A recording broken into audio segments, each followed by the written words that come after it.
أعوذ بالله من الشيطان الرجيم بسم الله الرحمن الرحيم قيل ادخل الجنة قال يا ليت قومي يعلمون بما غفر لي ربي وجعلني من المكرمين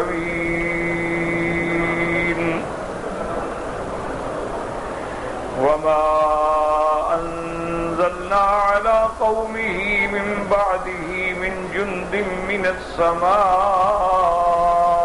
وما كنا منزلين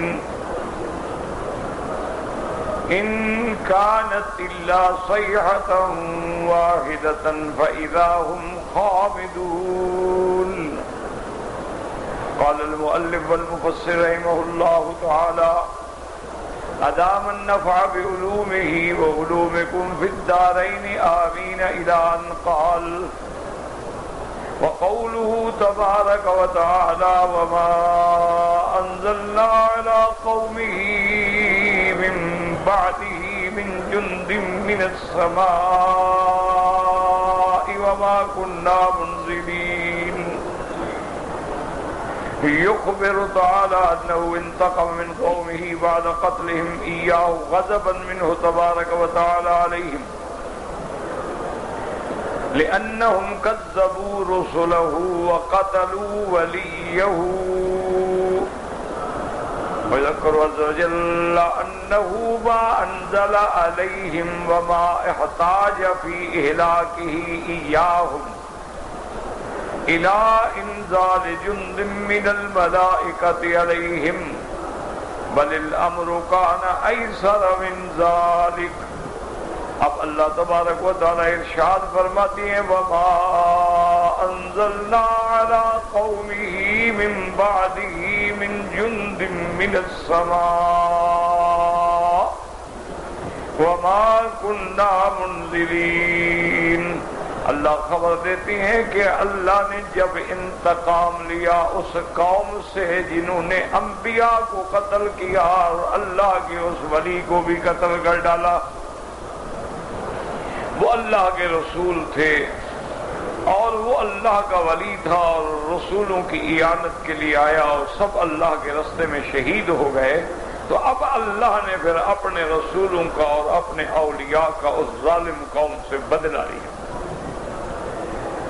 اللہ پاک فرماتی ہیں کہ پھر بدلہ لینے میں ہم نے ان کے لیے کوئی آسمان سے فوجیں نہیں اتاری، ملائکہ کے لشکر نہیں بھیجے، بلکہ معمولی سی بات ہے ایک صیحہ میں سب کا سب جو تھے اڑ گئے اور ختم ہو گئے. اور اللہ جب انتقام لینا چاہتے ہیں تو اس کے لیے کیا مشکل. اسی لیے قرآن پاک میں آتا ہے انما امرہ اذا اراد شیئا ان یقول له کن فیکون فسبحان الذی بیدہ ملکوت کل شیء والیہ ترجعون. اللہ تبارک و تعالی جب کسی چیز کا ارادہ فرما دے بس حکم دیتے ہیں ہو جاؤ ہو جاتی ہے. اس لیے اللہ پاک نے کئی مقامات میں فرمایا میرے محبوب آپ ان کو کہیں قل سیروا فی الارض فانظروا کیف کان عاقبۃ المکذبین. میرے محبوب آپ ان سے کہیں کہ زمین میں چلیں پھریں اور دیکھیں کہ جن جن قوموں نے جن جن افراد نے جن جماعتوں نے میرے انبیاء کی تکذیب کی میں نے ان کو کیسے ہلاک کیا.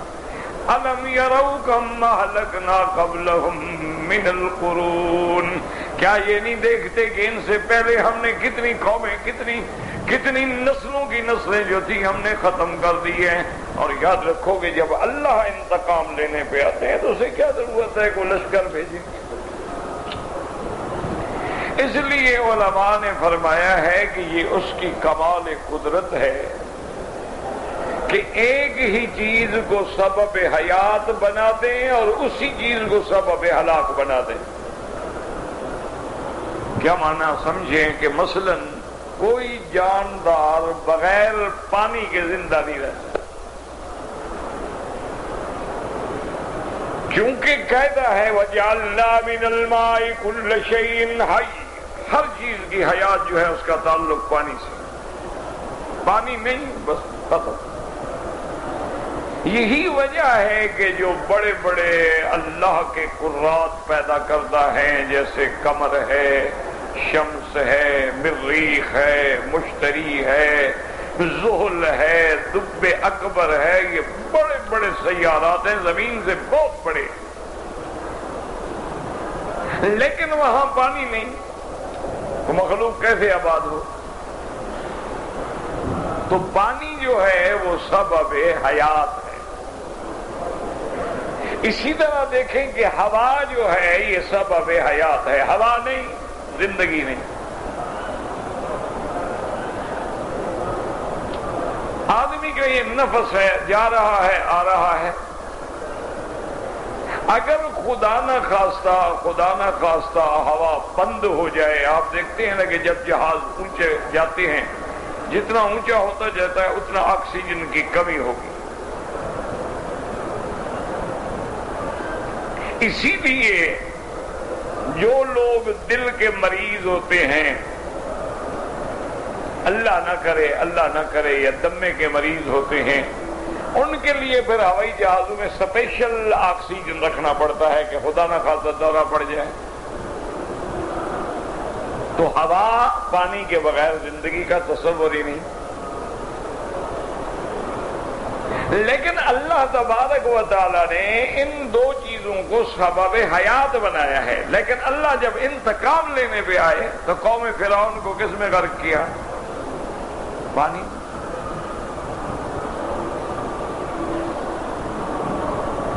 کہ جو چیز سبب حیات ہے وہی سبب موت بنا دی، اس لیے کہ فرعون نے فخر کیا تھا، تکبر کیا تھا۔ اس نے اپنی قوم سے کہا تھا کہ دیکھو موسیٰ علیہ السلام اور ہارون علیہ السلام، یہ تو دو فقیر آدمی ہیں، نہ ان کے پاس گھر ہے، نہ طاقت ہے، نہ دولت ہے، نہ مکان ہے، نہ پیسہ ہے۔ وَهَذِهِ الْأَنْهَارُ تَجْرِي مِن تَحْتِي أَفَلَا تُبْصِرُونَ، یہ دیکھو میرے محلات کے نیچے نہریں بہتی ہیں، میرے محلات ہیں، میرے پاس طاقت ہے، لشکر ہے، دولت ہے، عزت ہے، حکومت ہے۔ ام انا خیر من هذا الذی، میں اچھا ہوں یا یہ جو بول بھی نہیں سکتا؟ اللہ نے فرمایا کہ فرعون تم نے اپنے نہروں پہ فخر کیا تھا، ہم تجھے اسی نہر میں غرق کریں گے۔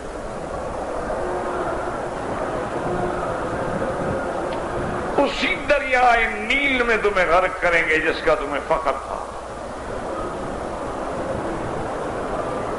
اس لیے اللہ پاک فرماتے ہیں ثم اغرقنا الآخرین۔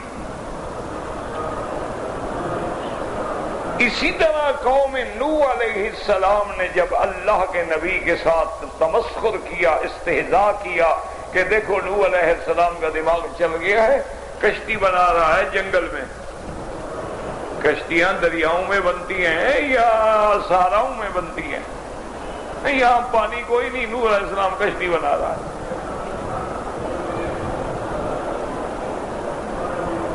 جب بھی قوم گزرتی تو نوح علیہ السلام سے مذاق کرتی، اس لیے قرآن کہا وَيَصْنَعُ الْفُلْكَ كُلَّمَا مَرَّ عَلَيْهِ مَلَأٌ مِّن قَوْمِهِ سَخِرُوا مِنْهُ۔ جب قوم گزرتی تو مذاق کرتے، ٹھٹھا کرتے کہ نوح علیہ السلام یہ کشتیاں کیسے بنا رہے ہو، کیا کرو گے؟ صحرا میں بھی کشتیاں چلتی ہیں۔ حضرت نوح علیہ السلام خاموش ہو جاتے یا کبھی فرماتے کہ اچھا ٹھیک ہے اب تم استہزاء کر لو، ٹھٹھا کر لو، بقول کر لو، ہم پر اعتراض کر لو، لیکن ان قریب وہ وقت آنے والا ہے پھر پتہ لگے گا کہ میں سچا ہوں یا تم ہو۔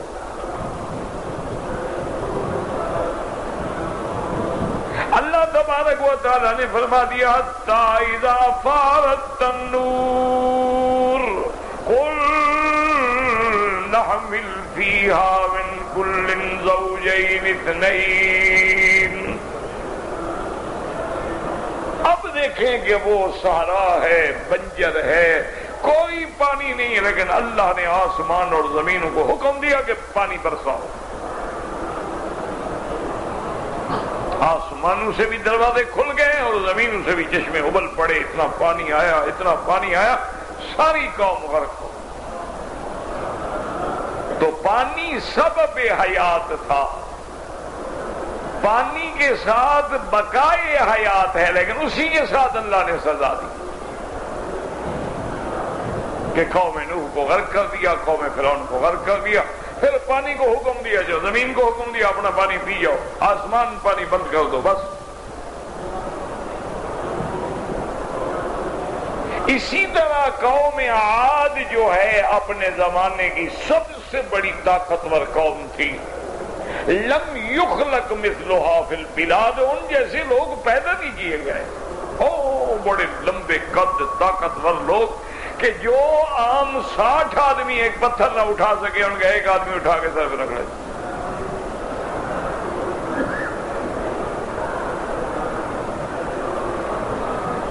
جنہوں نے پہاڑوں کو کاٹ کاٹ کے اپنے لیے گھر بنا لیے۔ اللہ تبارک و تعالیٰ کا جب غضب آیا، اللہ تبارک و تعالیٰ سخرها علیہم 7 لیال و8 ایام حسوما فتری القوم فیہا صرعا کأنہم اعجاز نخل خاویہ۔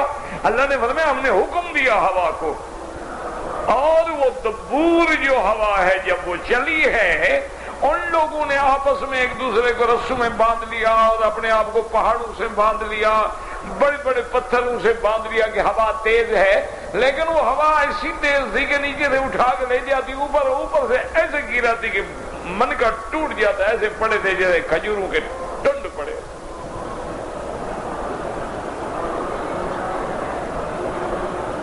فتری القوم فیہا صرعا، مردہ پر کأنہم اعجاز نخل خاویہ، ایسے پڑے تھے جیسے کھجوروں کے تنے خالی پڑے ہوتے ہیں۔ فہل تری لہم من باقیہ، کوئی بچ گیا ان میں؟ کوئی بھاگ گیا اس اللہ کی عذاب سے؟ تو ہوا باعث زندگی ہے، لیکن اللہ نے اسی ہوا کو ہلاکت کا ذریعہ بنا دیا۔ تو جب اللہ دشمنوں سے انتقام لینے کے لیے آتے ہیں، اس کی مرضی ہے وہ جس چیز سے چاہے۔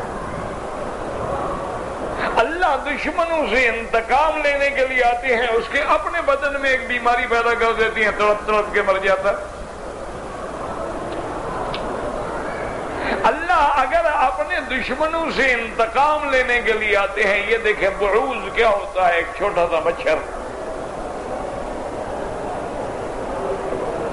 لیکن اللہ تعالیٰ نے اس نمرود سے جس کو اپنی طاقت پہ، دولت پہ، بادشاہی پہ، قوت پہ ناز تھا، اللہ نے حکم دیا، اور چھوٹا سا مچھر اڑتا اڑتا یہاں آیا، یوں کیا سیدھا دماغ میں پہنچ گیا، دماغ پہ جا کے بیٹھ گیا، اور جناب یوں حرکت کرنا شروع کرے، وہ تڑپنا شروع کرے۔ ڈاکٹر بھاگتے ہیں، دوائیں کرتے ہیں، کچھ بھی نہیں ہوتا۔ آخری علاج یہ تجویز کیا گیا کہ ایک آدمی کھڑا رہے، اس کو مارتا رہے۔ اچھا، اب ہاتھ سے مارتے مارتے لوگ تنگ آ گئے، اب جوتے سے مارو۔ وہ جو خادم ہیں، غلام ہیں، وہ خود جوتے اٹھا کے بادشاہ کے سر پہ مار رہے ہیں اور خوش ہو رہا ہے، اور مارو زور سے، 2 منٹ کے لیے سکون میں آتا نا، اس کو سکون مل جاتا۔ ایک چھوٹا سا مچھر بھیج کے اللہ نے نمرود کو الٹ ڈالا۔ تو اس لیے اللہ فرماتے ہیں کہ جب ہم اپنے دشمنوں سے انتقام لیتے ہیں تو ہمیں کوئی فوجیں بھیجنے کی تو کوئی ضرورت نہیں ہے، ہمیں کسی لشکر بھیجنے کی ضرورت نہیں ہے، ہم تو جس چیز کو حکم دے دیں وہی ہمارے تابع ہے۔ اللہ کا ایک دشمن ہے، دولت نے دماغ خراب کر دیا ہے،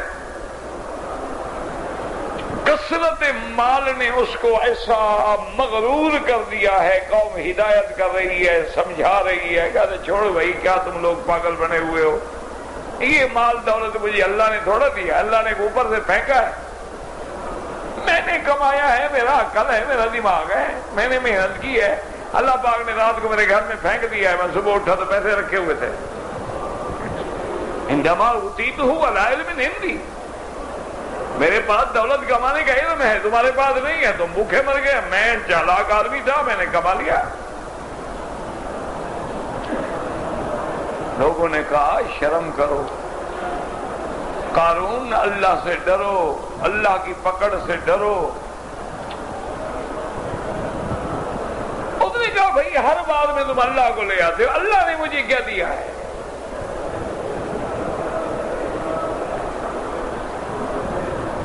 اس کی قوم کے ایک بہت بڑے خیر خواہ نے اور عقل مند نے آ کے کہا کہ احسن کما احسن اللہ الیک ولا تبغ الفساد فی الارض۔ اس نے کہا کہ قارون جیسے اللہ نے تم کو دیا ہے لوگوں پہ احسان کرو، غریبوں کو دو، یتیموں کو دو، بیواؤں کو دو، خرچ کرو، سانپ بن کے نہ بیٹھو دولت پہ۔ اللہ کے راستے میں غریبوں کو دے دو، مسکین چھوڑو۔ اس نے کہا کیا غریب کیا مسکین۔ فخرج علی قومہ فی زینتہ، ایک دن اپنی قوم کو اپنی دولت اپنی شان دکھانے کے لیے نکلا۔ خچروں پہ چابیاں لدی ہوئی ہیں، خزانوں کی، مستودعات کی، سٹوروں کی، کاروبار کے اڈوں کی، زرق برق لباس ہیں، خادم ہیں، ختم ہیں، حشم ہیں۔ لوگ دیکھ کے حیران کھڑے ہیں۔ دیکھو قال الذين يريدون الحياة الدنيا يا ليت لنا مثل ما اوتی قارون۔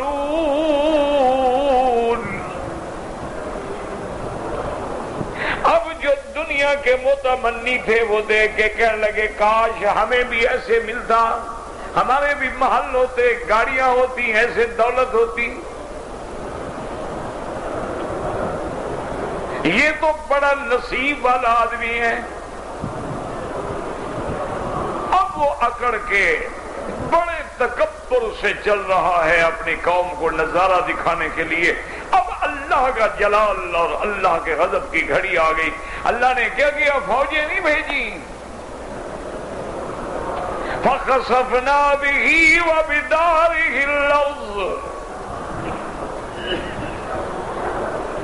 فخسفنا به وبداره الارض وما كان له من فئة ينصرونه وما كان من المنتصرين۔ اللہ نے اس زمین کو حکم دیا جس زمین پہ اکڑ کے چل رہا تھا۔ اللہ نے فرمایا زمین میرا دشمن تجھ پہ اکڑ رہا ہے، نکل جاؤ اس کو، اور اس کے محلات کے ساتھ اس کو زمین میں دھنس جاؤ۔ فخسفنا، زمین میں دھنسا دیا اللہ۔ اور میرے آقا کی حدیث مبارک ہے یتجلجل بہا الی یوم القیامہ، اللہ نے ایسا نظام بنا دیا ہے کہ وہ دھنستا جا رہا ہے قیامت تک اسی طرح دھنستا چلا جائے گا۔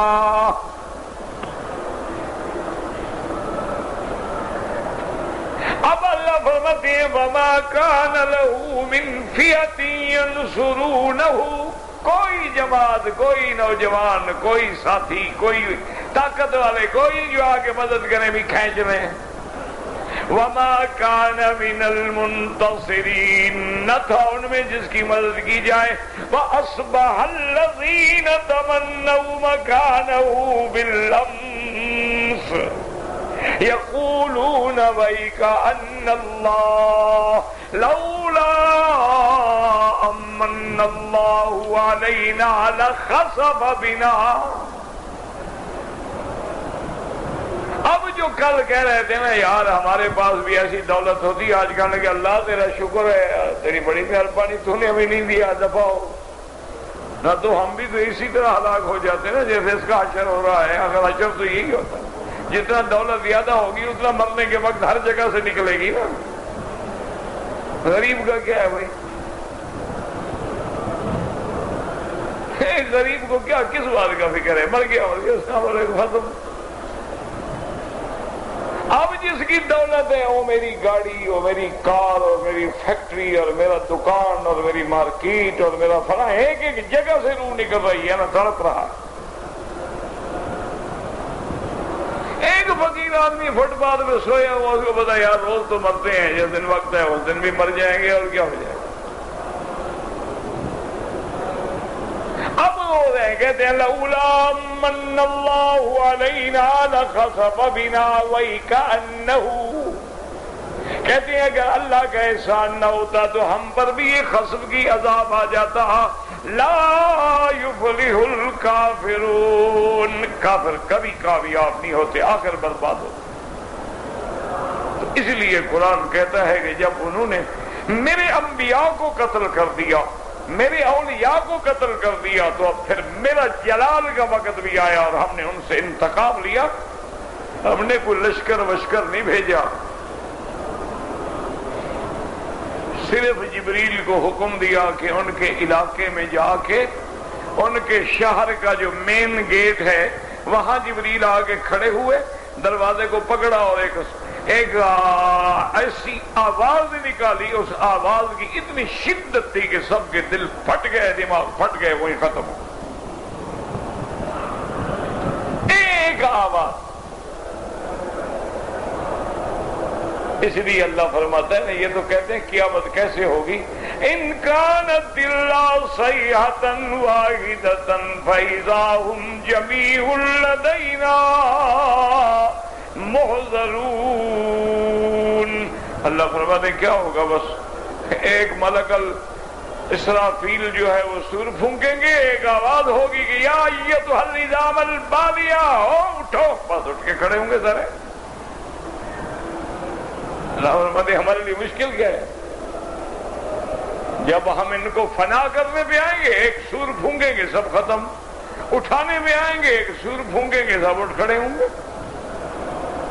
تو اس لیے آدمی کو ہر حال میں ڈرنا چاہیے کہ اللہ کے انبیاء، اللہ کے رسول، اللہ کے اولیاء، علماء امت دینی قوتوں کے ساتھ کبھی استہزاء نہ کریں، ورنہ اللہ کا غضب جو ہے وہ جوش میں آ جاتا.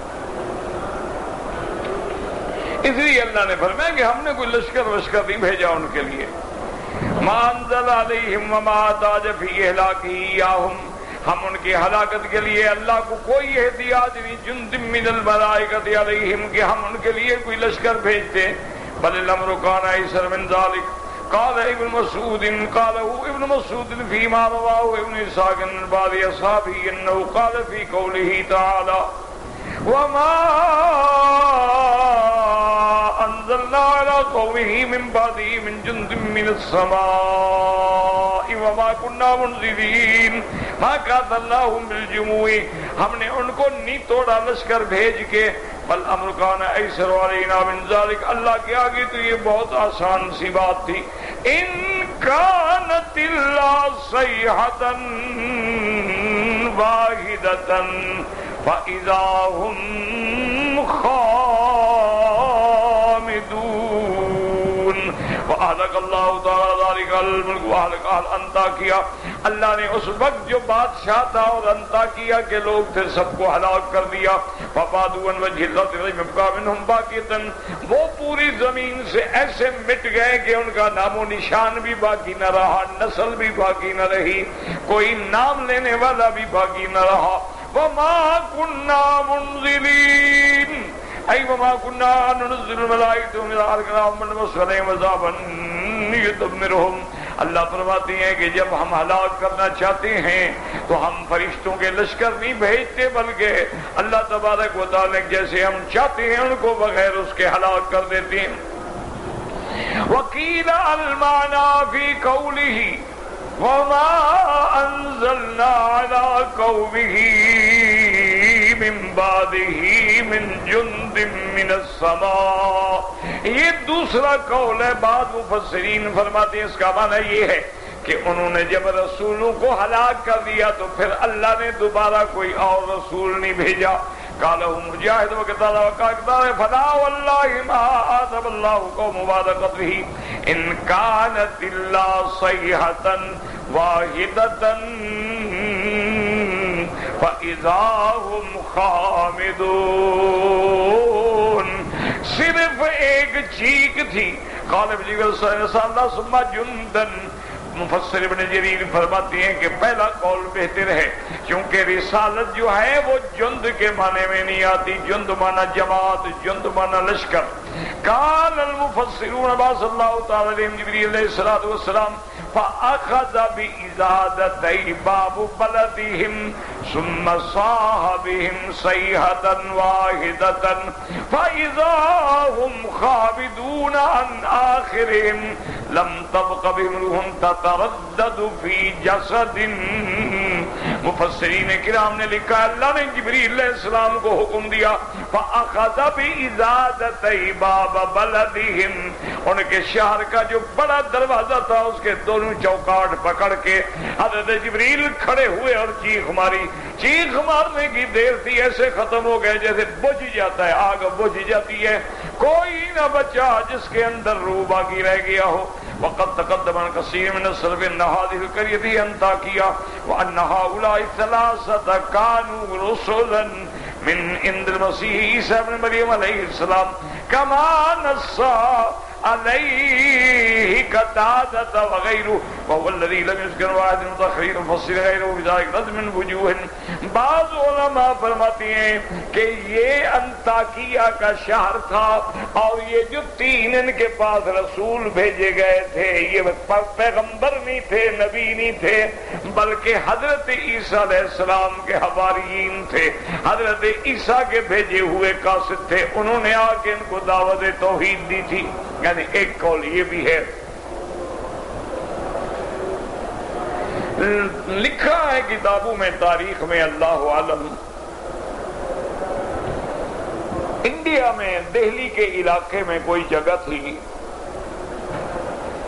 پرانے دور کی بات ہے، وہاں ایک گندا نالا بہتا تھا جس میں شہر کا گندا پانی بہتا. وہاں اس کے کنارے پر سڑک تھی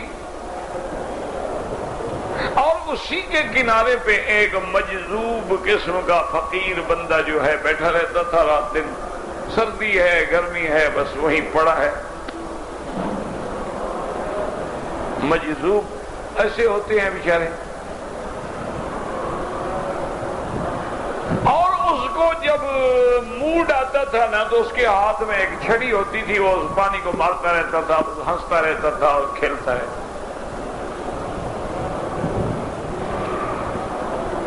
اتفاقاً ایک دن کوئی بڑا آدمی اپنی محبوبہ کو لے کر بڑے تم تراک سے لباس میں خود بھی اور وہ عورت بھی اور ہاتھ میں ہاتھ ڈالے اسی سڑک سے جا رہے تھے کسی پارٹی میں شرکت کے لیے. اور وہ تو فقیر آدمی بیچارہ مجذوب آدمی، اس کو تو فکر ہی نہیں نا، کو پتہ ہی نا کون آ رہا ہے کون جا رہا ہے، وہ تو اپنی میں لگا ہوا ہے.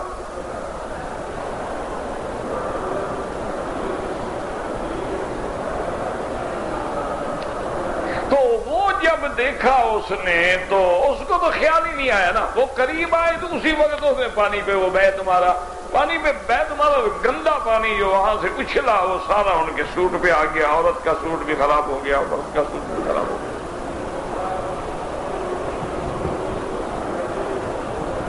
بدبودار پانی، وہ تو گندا پانی تھا شہر کا. تو وہ مرد جو تھا اس نے دیکھا یہ کون پاگل بیٹھا ہوا ہے. اس نے دیکھا غصہ جو آیا، اس کے ہاتھ میں سٹک تھی تو اس نے آگے زور سے ایک بیت مارا اس کو. کہنے لگا اندھے ہو گئے ہو، دیکھو ہمارے کپڑے سارے گندے ہو گئے، ہزاروں کا ہمارا لباس ہے اور پھر ہم نے پارٹی میں جانا ہے، ہم واپس جائیں، غسل کریں، لباس بدلیں. تم عجیب پاگل آدمی ہو، کیا کر رہے ہو گندے پانی میں کھیل رہے ہیں؟ کھیلنے کی جگہ ہے. اب فقیر آدمی بیچارہ کیا کرے، اور دیکھا چپ کر گیا. وہاں سے وہ انہوں نے کہا کہ جی واپس چلو، اب واپس جائیں، گھر جا کے اپنے کپڑے بدلیں، وہ تو بدبو ہے سارا خبر۔ 2 قدم گیا اور وہ جو نوجوان تھا نا وہ ایسے لوٹ پوٹ ہو کے سڑک پہ گر گیا اور تڑپنے لگ گیا کہ میرے پیٹ میں درد ہے، میں مرتا ہوں۔ عورت وہ سمجھدار تھی، اس قسم کی جو بے حیا عورتیں ہوتی ہیں نا، سمجھدار تو بڑی ہوتی ہیں نا، سمجھدار ہوتی ہیں تو عقل والوں کو پاگل بنا دیتی ہیں۔ بیک وقت 10 کو تک کنٹرول میں رکھتی ہیں، ایک مرد تو اپنی بیوی کو کنٹرول میں نہیں رکھ سکتا۔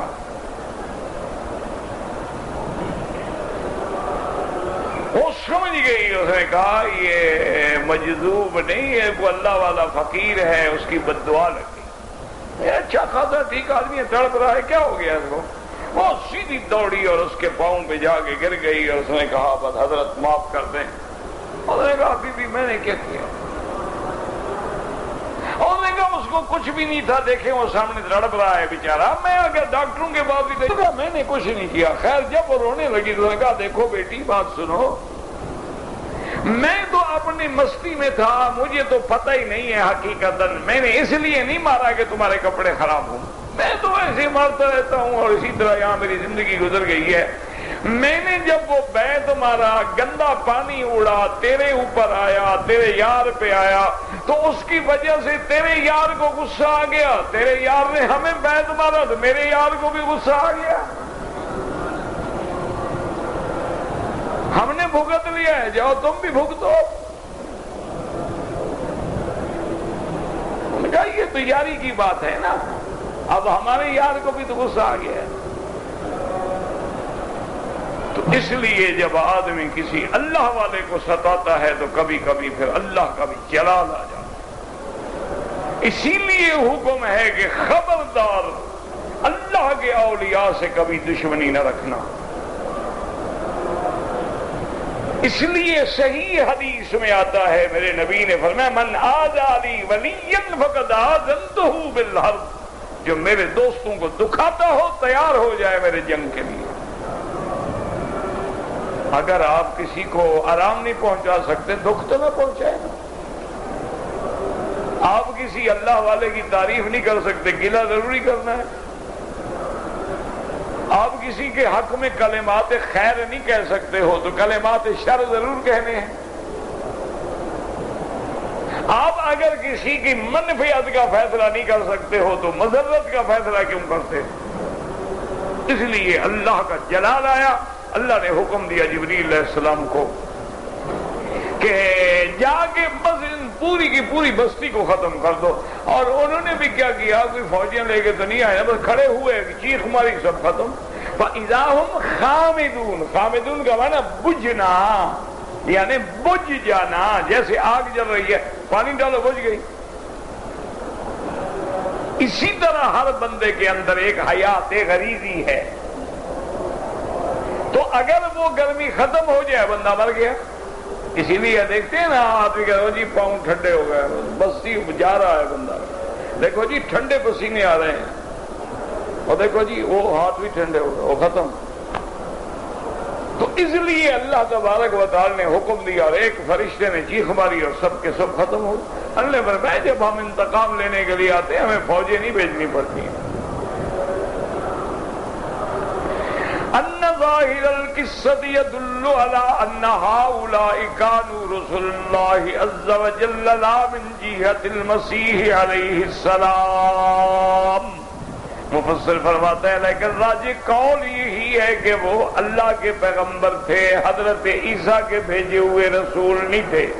رسول مانا قاصد، لیکن وہ اللہ کی طرف سے بھیجے ہوئے تھے، چونکہ قرآن کہتا ہے اذ ارسلنا الیہم اثنین فکذبوہما فعززنا بثالث فقالوا انا الیکم مرسلون الی ان قالوا ربنا یعلم انا الیکم لمرسلون وما علینا الا البلاغ المبین ولو كان هؤلاء من الحواریین لقالوا عبارة تناسب انہم من عند المسیح علیہ السلام واللہ تعالی عالم ثم لو كانوا رسل المسیح لما قالوا لهم ان انتم الا بشر مثلنا.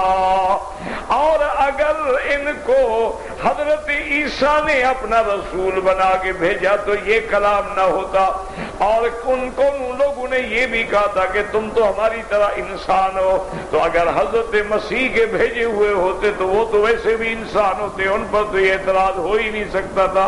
اعتراض تو یہ تھا نا کہ تم رسول کیسے بن گئے، نبی کیسے بن گئے، تم تو انسان ہو، انسان نبی نہیں بن سکتا. والثانی ان اہل انطاکیۃ آمنوا برسل المسیح الیہم وکانوا اول مدینۃ آمنت بالمسیح. اور دوسری وجہ یہ ہے، مفسر فرماتے ہیں کہ اہل انطاکیہ جو ہیں وہ تو حضرت عیسیٰ علیہ السلام پر ایمان لائے تھے، اور یہ پہلا شہر ہے جو سارے کا سارا حضرت عیسیٰ پہ ایمان لایا. تاریخ بتاتی ہے 3 شہر ہیں، انطاکیہ ہے، اسکندریہ ہے، رومیہ ہے، جس میں حضرت عیسیٰ والے تھے. ولہذا كان عند النصارى احدى المدائن الاربعه التي فيهن بطارقة، ان 4 شہروں میں حضرت عیسیٰ کے ماننے والے تھے. وهن القدس، ایک تو بیت المقدس، لأنها بلد المسیح. حضرت عیسیٰ علیہ السلام چونکہ بیت المقدس کے اندر بیت اللحم ایک جگہ ہے جہاں حضرت عیسیٰ علیہ السلام پیدا ہوئے ہیں. اور دوسرا شہر انطاکیہ ہے، لأنها اول بلدۃ آمنت بالمسیح آخر اہلها. یہ سارے کے سارے انطاکیہ والے بھی حضرت عیسیٰ پہ ایمان لے آئے. بل اسکندریہ لأن نبی اس طرح ہوا اتخاذ بطارقۃ المطارنۃ واللصاقبۃ القساوسۃ والشماس والرہابین. اور تیسرا شہر جو ہے وہ اسکندریہ تھا، وہاں انہوں نے اپنے بڑے بڑے اسقف رکھے، بڑے بڑے پادری رکھے، بڑے بڑے ان کے رہبان رہے. ثم رومیت لأنها مدینۃ الملک قسطنطین الذین سردینہم واوتدہ. اس کے بعد جو ہے رومیہ کا علاقہ، یعنی وہ قسطنطین بادشاہ جو تھا، چونکہ وہ دین عیسیٰ پہ تھا لہذا وہ سارے کے سارے عیسائی ہو گئے. وہ تو عیسیٰ کے دین پہ تھے، وہ تو کافر تھے نہیں. ولما ابتدى القسطنطينية نقلوا البطرق من الرومية إليها كما ذكر غير واحد من ذكر تواريخهم كسعيد بن بديك وغيره من أهل الكتاب والمسلمين. فإذا تكرر أن أنطاكية أول مدينة آمنت فأهل هذه القرية ذكر الله تعالى كذبوا سوء وأنه أهلكم بسيئة واحدة أخمدتهم والله أعلم. اب مفسر فرماتے ہیں تاریخ یہ کہتی ہے کہ انطاکیہ والے جو تھے وہ تو دین عیسیٰ علیہ السلام پہ تھے. تو معلوم ہوا کہ یہ قریہ کوئی اور تھا، کیونکہ انہوں نے تو تکذیب کی ہے نا. الثالث ان قصة انطاکیہ مع الحواریین اصحاب المسیح بعد نزول التوراۃ. وقد ذكر رسول الخضر الله تعالى وغير واحد من السلف ان الله تبارك وتعالى بعد انزاله التوراة لم يهلك امة من الامم عن اخرهم بعذاب يبعثه عليهم. اللہ تبارک و تعالیٰ نے تورات اتارنے کے بعد ایسا عذاب نہیں بھیجا کہ پوری کی پوری قوم کو ہلاک کر دیا جائے. بل امر المؤمنین بعد ذلك بقتال المشرکین. اس کے بعد اللہ نے مومنوں کو حکم دیا کہ تم جہاد کرو.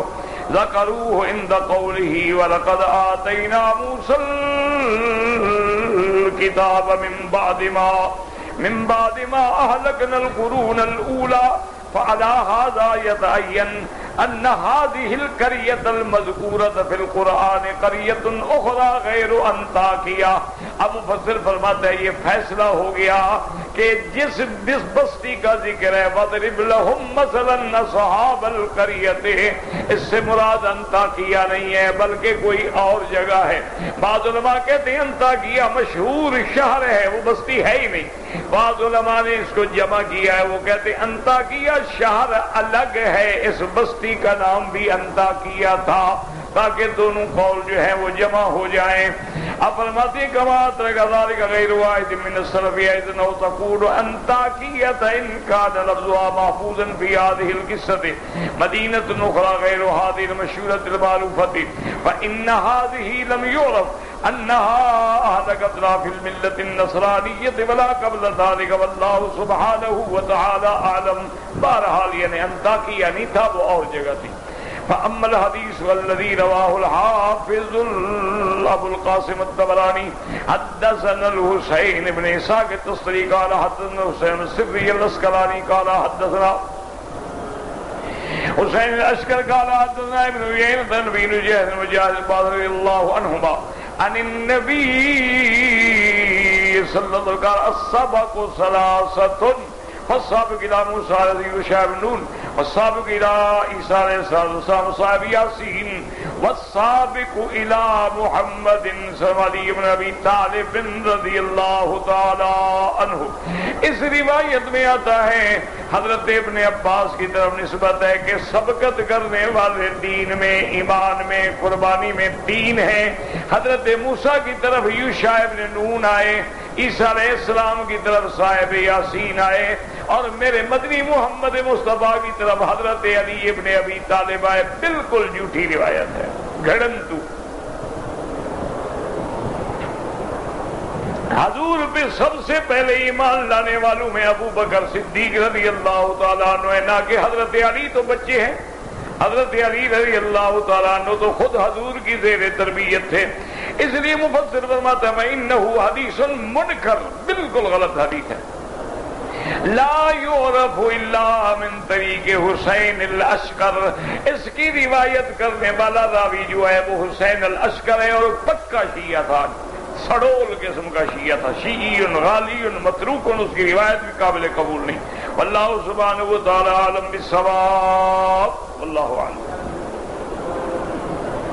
اللہ اللہ.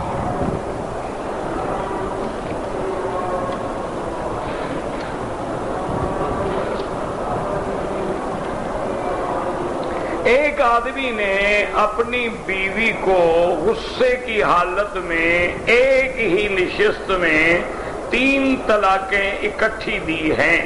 طلاق دینے کے بعد پچھتا رہا ہے. اس کا تعلق حنفی مسلک سے ہے. بہرحال حنفی مسلک میں وہ 3 طلاقیں ہو گئی ہیں. اب وہ بیوی اس پہ حلال نہیں ہو سکتی حتیٰ تنکح زوجا غیرہ. عدت گزرنے کے بعد وہ کسی اور بندے سے شادی کرے اور وہ بھی اپنے منشے سے طلاق دے، پھر عدت گزرے تو پھر پہلے شوہر کے گھر میں آئے. حنفی مسلک میں کوئی گنجائش. باقی اس نے جا کے مسئلہ پوچھا ہے عبداللہ صاحب سے، وہ جانے اور عبداللہ صاحب جانے. حنفی مسلک میں کوئی گنجائش نہیں.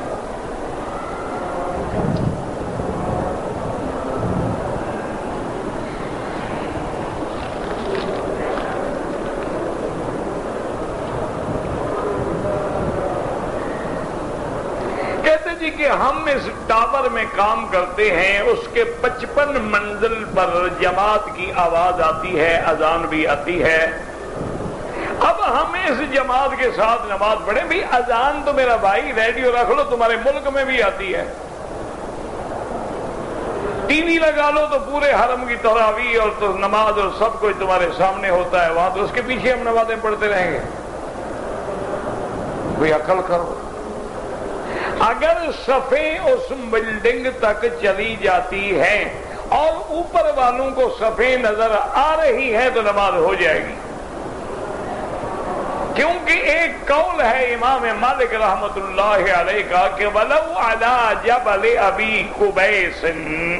آپ نے فرمایا اگر کوئی بندہ پہاڑ پہ ہے اور اس کو صفیں حرم کی نظر آ رہی ہیں تو نماز ہو جائے گی. لیکن یاد رکھو یہ نماز ہو جائے گی، یہ معنی نہیں ہوتا کہ ایسا کرو. ایک ہے نماز کا ہو جانا، یعنی فرض سر سے اتر جائے گا لیکن فضیلت سے تو محروم ہو جاؤ گے. اچھا اگر ڈیوٹی ہے، مجبور ہیں، آپ نہیں آ سکتے ہیں تو جس ٹاور میں آپ کام کرتے ہیں وہی جماعت کر لیں، وہ بھی اللہ کا حرم ہے.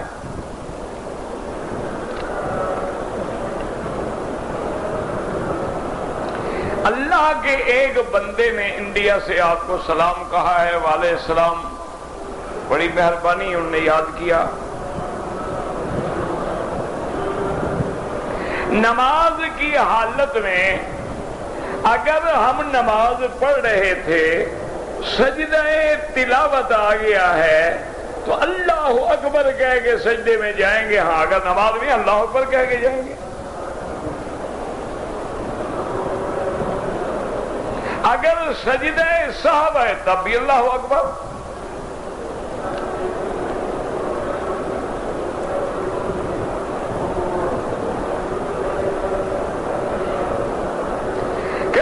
کہ زید اپنے گھر والوں کو کہتا ہے بھی اللہ کا ذکر کرو، تلاوت کرو، قرآن پڑھو، تو اس کے گھر والے کہتے ہیں کہ تم ہمیں بلا وجہ تنگ کرتے ہو، یہ ظلم ہے۔ ہاں چونکہ اللہ کا ذکر کا کہتا ہے یہ واقعی ظلم ہے، اس کو کہنا چاہیے فلم دیکھو، بے حیائی کرو، ڈش پہ بیٹھو، کوئی ڈانس سیکھو، کوئی ناچ سیکھو، یار کوئی اچھی باتیں ان کو سکھاؤ نا، یہ کیا تم نے ہر وقت اللہ کا ذکر گھر میں لگا رکھا ہے؟ اس سے بڑے بد نصیب گھر والے ہوں گے کہ جن کو گھر والا کہے اللہ کا ذکر کرو اور وہ تنگ آئے۔ انا للہ و انا الیہ راجعون، بس کچھ نہیں کہہ سکتے، دعا کرو اللہ ہمارے گھروں پہ، اولادوں پہ، نسلوں پہ رحم۔ بالکل قوم اجڑ گئی ہے اور عین جہنم کے کنارے پہ ہم کھڑے ہیں۔ اللہ بچا لے، وہ قادر ہے۔ جیسے میرے آقا نے فرمایا تھا کہ میری امت کی مثال ایسے ہے، فرمایا کہ تم اپنے آپ کو جہنم میں گراتے ہو اور میں تمہیں آخذ بحجتکم، میں پکڑ پکڑ کے کھینچتا ہوں۔ آج وہی حالت ہے، ہر گھر نعوذ باللہ الا قلیل من عبادی الشکور بے حیائی کا اڈا بن چکا ہے۔ ہر گھر میں ڈش ہے، کیبل ہے، ٹی وی ہے، انٹرنیٹ ہے، فحاشی ہے، افلام ہے، افلام خبیثہ ہیں۔ ہر گھر کے اندر شیطان ننگا ناچ رہا ہے۔ ظہر الفساد فی البر والبحر بما کسبت ایدی الناس، اور یہ اسباب ہیں اللہ کے عذاب نازل ہونے کے کہ اللہ تبارک و تعالی کہیں پانی بند کر دیتے ہیں، کہیں طوفان بھیج دیتے ہیں، کہیں فصل میں کیڑے لگ جاتے ہیں، کہیں بیماریاں آ جاتی ہیں، زرعی ملک ہیں، آٹے کو ترس رہے ہیں۔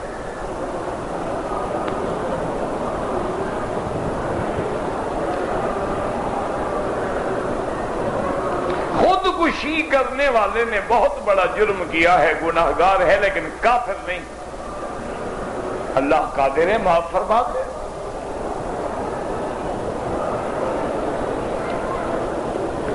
یہ جو حضرات جاتے ہیں پیروں کے پاس اور پیروں سے حساب کرواتے ہیں، یہ جانے والے بھی جاہل ہیں اور حساب کرنے والے ان سے بڑے جاہل ہیں۔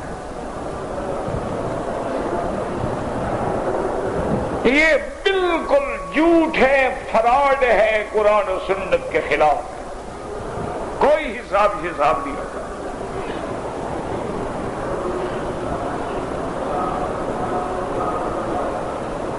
حضرت یزید کی شان بیان کر دیں، آپ بیان کیا کریں، آپ کو میں نے منع تو نہیں کیا، سارا کام میں تو نہ کروں نا، کوئی اپنے دن میں بھی تو لگاؤ، دیکھو نا، سارے کام جو میرے دن میں لگا دو۔ یزید کے بارے میں یاد رکھو، دو موقف ہیں۔ ایک موقف یہ ہے کہ یزید پلید ملعون لعنتی ہے، ایک موقف ہے کہ یزید بے گناہ ہے، اس نے حضرت حسین کے قتل کا حکم نہیں دیا ہے اور نہ اس نے کہا تھا کہ حضرت حسین کو شہید کیا جائے، بلکہ آگے کے جو ابن زیاد اور شمس الجوشن جیسے لوگ تھے انہوں نے اپنی وفاداریاں زیادہ ثابت کرنے کے لیے اس کے حکم کے بغیر ان کو شہید کیا۔ اس نے صرف اتنا کہا تھا کہ ان کو مجبور کرو کہ میری بیعت کریں، اور حضرت حسین رضی اللہ تعالی عنہ نے فرما دیا تھا کرب و بلا سے پہلے، آخری جو خطبہ آپ نے دیا تھا، آپ نے اس میں فرما دیا تھا کہ بھئی ایک تو جو میرے ساتھ ہیں نا، آپ لوگوں کو اجازت ہے، واپس جانا چاہتے ہو تو چلے جاؤ۔ دوسرا آپ نے ابن زیاد اور شمر الجوشن کو پیغام بھیجا کہ دیکھو تمہیں تو یہی حکم ہے نا، یزید کہتا ہے کہ مجھے مجبور کیا جائے، راستہ کھول دو میرا، میں خود یزید سے بات کرتا ہوں۔ اگر تم یہ نہیں کر سکتے ہو تو راستہ کھول دو، میں واپس مدینہ جانا چاہتا ہوں، اور اگر تم یہ بھی نہیں کرنا چاہتے ہو تو کسی اور ملک میں مجھے جانے دو۔ لیکن انہوں نے تینوں باتیں نہ مانی اور حضرت حسین مظلوم ہو گئے۔ انہوں نے تو تینوں راستے دے دیے، بھائی مجھے واپس جانے دو، مجھے یزید کے پاس جانے دو، میں اس سے خود بات کر لیتا ہوں۔ اور یہ بات بھی یاد رکھا کرو، یزید جو ہے یہ حضرت معاویہ کا بیٹا ہے۔ حضرت معاویہ کون ہے؟ ابو سفیان کے بیٹے ہیں۔ ابو سفیان کون ہے؟ چاچا ہے محمد مصطفیٰ کا۔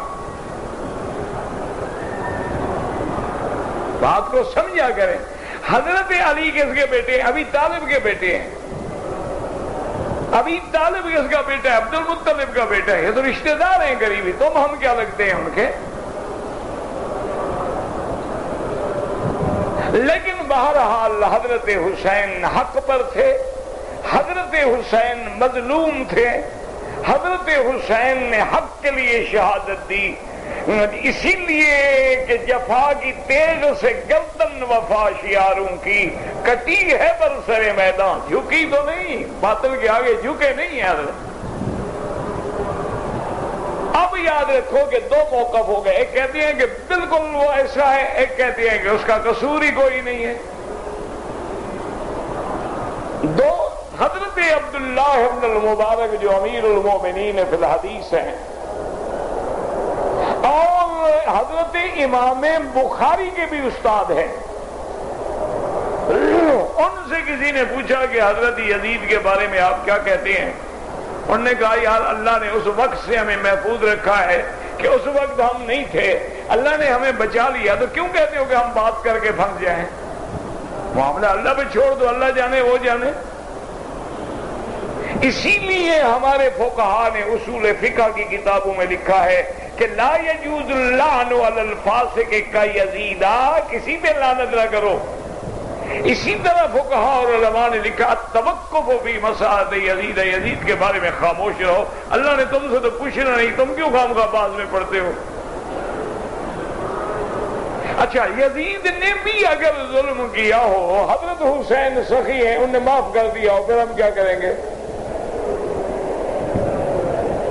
حضرت امام مالک رحمت اللہ علیہ کو جب کوڑے مارے گئے، ان کے بعد جو بادشاہ کا بیٹا آیا وہ امام مالک کا شاگرد تھا، بادشاہ بن گیا، وہ آیا، اس نے کہا حضرت امام میرے ابا نے زیادتی کی، میرے ابا نے آپ کو کوڑے مارنے کا حکم دیا اور ناجائز۔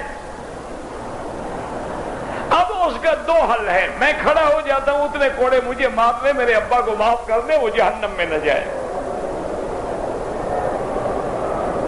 حضرت امام مالک ہنس پڑے، فرمایا بیٹا جب مجھے کوڑا لگتا تھا نا، میں اسی وقت تیرے باپ کو معاف کر دیتا تھا کہ وہ سید ہے، اس کی نسبت ہے محمد مصطفیٰ سے، میں نے تو اسی وقت معاف کر دیا تھا، بدلہ کس بات کا لوں؟ تو حضرت امام مالک اگر معاف کر سکتے ہیں تو حضرت حسین نہیں کر سکتے۔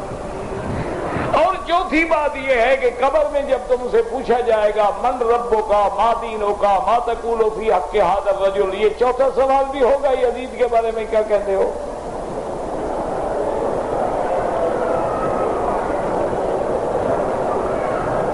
تو پھر ضرورت کیا ہے جی اس کے بارے میں جی روشنی ڈالیں، کیوں آپ کی بشارت میں کیا کمی آ گئی ہے جناب؟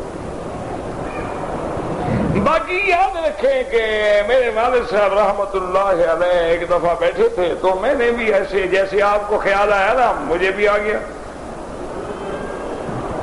میں نے پوچھا، میں نے کہا حضرت یہ بڑا اختلاف ہے، تاریخوں میں بڑا جھگڑا ہے، بڑا مسئلہ ہے، کوئی یزید کو مجرم کہتا ہے، کوئی یزید کو بے گناہ کہتا ہے، اور پھر حضرت حسین کا کہتے ہیں پانی بند ہو گیا۔ اگر تاریخ کی تحقیق کی جائے تو حضرت حسین تو اسی دن پہنچے اور شہید ہو گئے، تو 10 دن پانی کیسے بند رہا؟ اور پھر آج کل حضرت حسین کے لیے جو دلدل نکالتے ہیں، گھوڑا لے آتے ہیں، حضرت حسین تو گئے بھی اونٹ پہ تھے، گھوڑے پہ تو گئے ہی نہیں ہیں۔ تو خیر بہرحال میں پڑھتا تھا اس وقت چھوٹی کتابیں، تو انہوں نے کہا دیکھو بیٹا بات سنو، یزید حق پہ بھی ہو لیکن دعا یہ کرو اللہ ہمارا حشر حسین کے ساتھ کرے۔ اور نے کہا حق پہ ہو نہ حق پہ ہو، بس دعا یہ کیا کرو اللہ ہمارا حشر حسین کے ساتھ کرے، باقی ان بحثوں میں نہ پڑا کرو، بلا وجہ اپنا ایمان خراب کر بیٹھو گے۔ وضو کیا، احرام باندھا، نفل ادا نہیں کیے، جدے میں آ کے نفل پڑھی، حرم شریف میں آ کے نیت کی، ماشاءاللہ بھائی کام تم نے بڑا اچھا کیا ہے، وضو بحرین میں کیا، نفل جدے میں پڑھے، نیت مکے میں کی، احرام ہوا ہی نہیں حضرت۔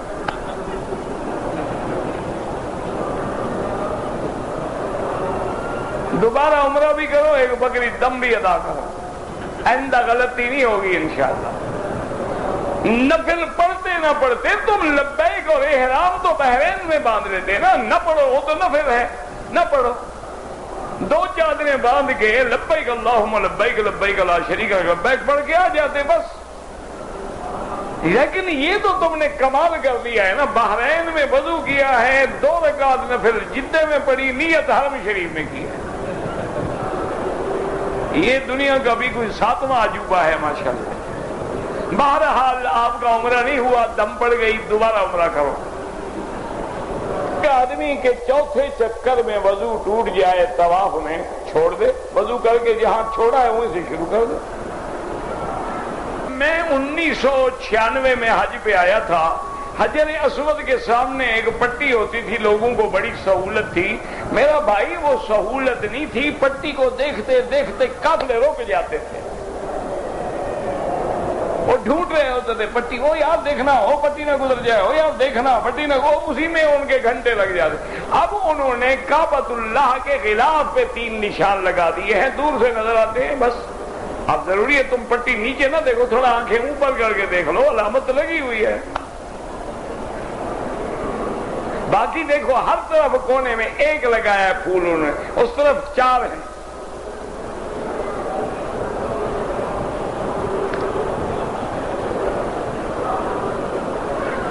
میں نے اور بیوی نے اکٹھے عمرہ کیا ہے، عمرے کے بعد میں نے بیوی کے بال کاٹے، اچھی بات ہے، کوئی مسئلہ نہیں، کیا ہو گیا؟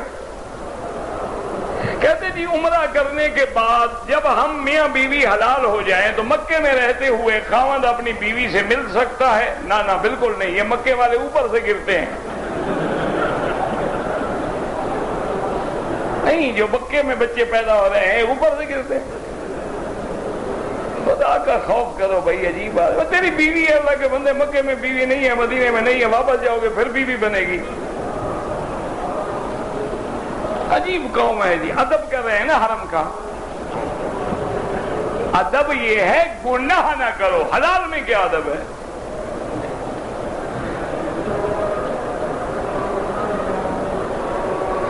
داڑھی پر جو اس طرح پھرواتے ہیں، بھائی نماز تو ہو جائے گی، فاسق ہے کافر تو نہیں ہے،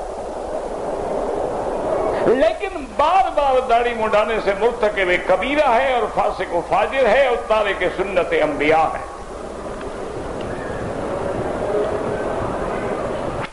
بیوی حافظ ہے، قرآن ہے، عالمہ بھی ہے، آواز بھی اس کی بہت اچھی ہے، تو کیا میں اس کی اقتداء میں تہجد پڑھ سکوں؟ پھر سارے لوگوں کو پڑھاؤ، فائدہ اٹھائیں تمہاری بیوی سے، تم اکیلے کیوں پڑھو؟ نہ تو اچھا ہے، بات ہے نا، آواز اچھی ہے، عالمہ ہے، حافظہ ہے، اس کو کھڑا کرو ماشاءاللہ۔ ابھی امینہ داؤد نے جمعہ پڑھایا ہے نیو یارک میں، ایک تم بھی پیدا کرو۔ اور تہجد الگ پڑھی جاتی ہے، تہجد میں کوئی جماعت نہیں ہوتی ہے۔ خدا کا خوف کرو، ابھی سے نا بیویوں کو امام بناؤ۔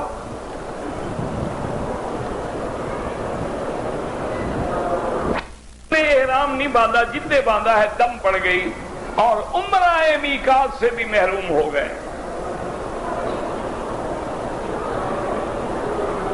کو نوکری ملی ہے لیکن وہ کہتے ہیں داڑھی منڈاؤ، نوکری چھوڑ دو، اللہ کے نبی کو نہ دکھاؤ، نوکری اللہ اور دے دے گا۔ آپ کی کتنی بیویاں ہیں، مجھے تو ایک ہی نہیں ملتی بھائی۔ اللہ کے بندے کوشش کرو، کوئی دعا بھی کرو، کوئی مدد بھی کرو۔ میں نے جن کو کہا ہے انہوں نے بڑے آدمیوں کے رشتے کر دیے ہیں، میرا کوئی نہیں کرتا۔ ان کو پتہ ہے فقیر آدمی ہے، ملنگ آدمی ہے، اس کے ساتھ رشتے میں کیا ملے گا؟ اس کے تو کپڑے بھی لوگ بیچتے ہیں، اس کی ٹوپیاں بھی لوگ بھیجتے ہیں، یہ کیا کرے گا مجھے؟ آج میرے پاس پیسے آ جائیں 10 شگر شام کو آ جائیں گے، استاد رشتہ ملتا ہے۔